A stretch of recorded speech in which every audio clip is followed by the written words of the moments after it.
Oh man, did I lose her? She can be relentless. Alright, we're clear.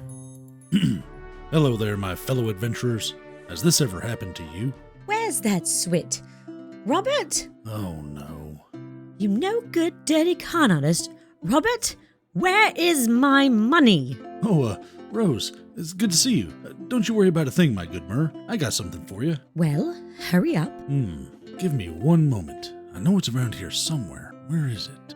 Let me guess. There's a hole in your pocket. Alright, I think I found it. You act like the coin's at the bottom of your crafting bag. I can still see you. Stupid chair. Not again.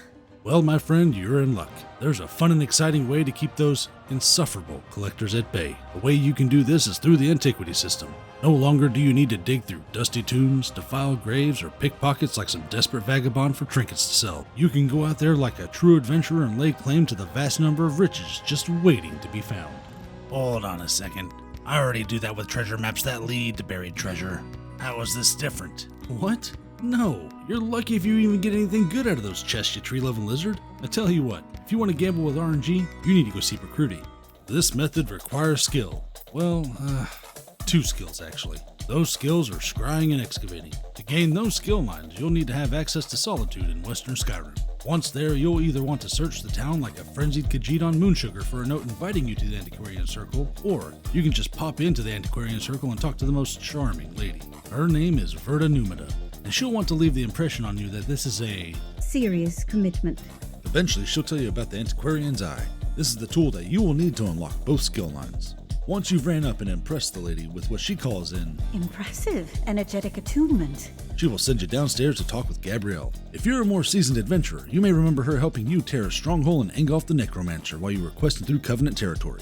Well, now she's going to guide every pony through the basics of how to use the eye as well as how to excavate. But don't worry, it won't take too long and she'll have you out of there before the last bit of twilight sparkles from the sky. There you have it. You're a proper antiquarian now. Other than going back upstairs and pledging your life to yet another society, that's about it. You now have all the skills needed to go from broke joke to rich bloke. Where'd the coin go?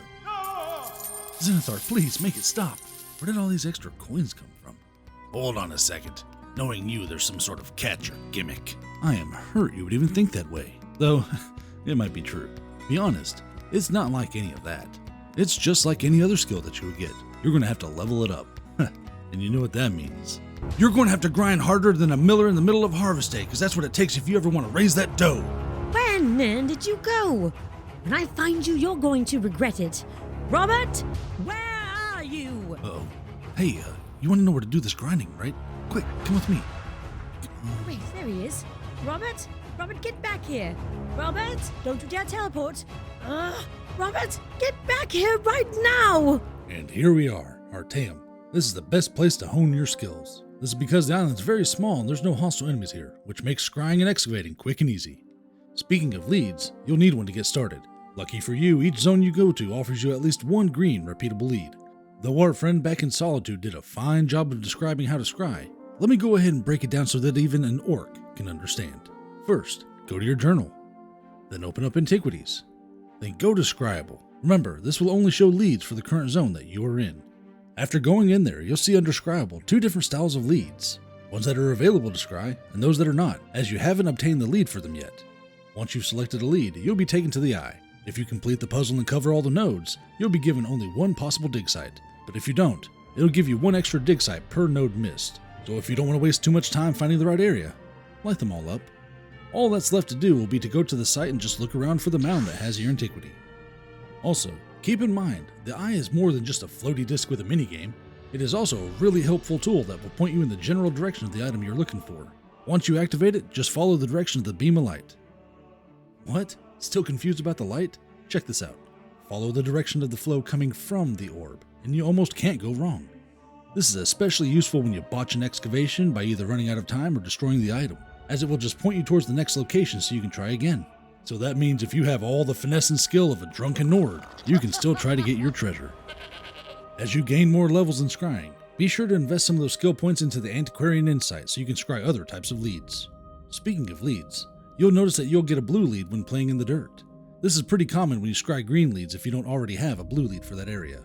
And on the first time you scry that blue lead, you'll get a one-time purple lead from it. Just keep in mind the more rare the lead, the better the experience. Here's a quick tip to ease your lead grinding when you're leveling up these skill lines. Start with scrying your green lead. Once you've done that and you dig it up, you'll have gotten your blue lead. For this next part, it's important to know that you can actually scry more than one lead at a time. With that said, make sure you go ahead and scry both leads. When you go to excavate them, be sure to dig up the blue lead first, and then go get the green lead. If you get confused on which dig site is the blue one, just hover over the site and it will show you which one it is at the top of the map. When you do it this way, you'll be able to continuously dig up 2 leads at a time, which can save you quite a bit of time in the long run. But hey, don't feel like you have to hang out here the entire time. You can find leads all over the place by doing any number of activities. For example, you can go out and see the world and clean up some of those world bosses you left behind. You can go run some dungeons with your fellow adventurers. What was that old saying again? Oh, that's right. Stay in the red and you'll end up dead. You can rummage through some random stranger's belongings. I swear, if I find one more portable chamber pot, son of a, I bet you're thinking to yourself right now, how on earth am I going to make any money from this? Well, you know all that priceless Tamrielic history you've been digging out of the dirt? Well, it turns out it actually does have a price, and it can be sold to any merchant for instant gains. Let me give you a quick breakdown of the prices. White items will give you 40 gold, green items will bring in 250, blue items will net you 1,000, and purple items will net you a cool 5k. The rewards can get even bigger than that. You can find special furnishings, a mount, and even mythic gear. The level you want to aim for in the scrying skill line is 7. This will ensure you can invest just enough points into the Antiquarian Insight so you can scry any purple furnishings or mythic leads you come across. And that pretty much sums up the basics. I erect the spine of suspicion. I feel that you're not telling me all that I need to succeed. I'm sure there's more to all this than just scrying. Like, how do I improve my excavation skills? And what other things can I invest into to help me with scrying? Yeah, there may have been some small details I left out, but I should have seen this coming. that's pretty much all there is to it if you want to find the treasure. I'm sure that if I was, properly motivated, I can go into more detail for you. Why don't you and I just move this conversation right over?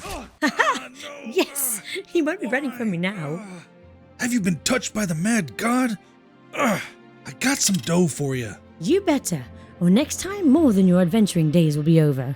We want to thank you all for hanging out with us to the end. We truly appreciate it.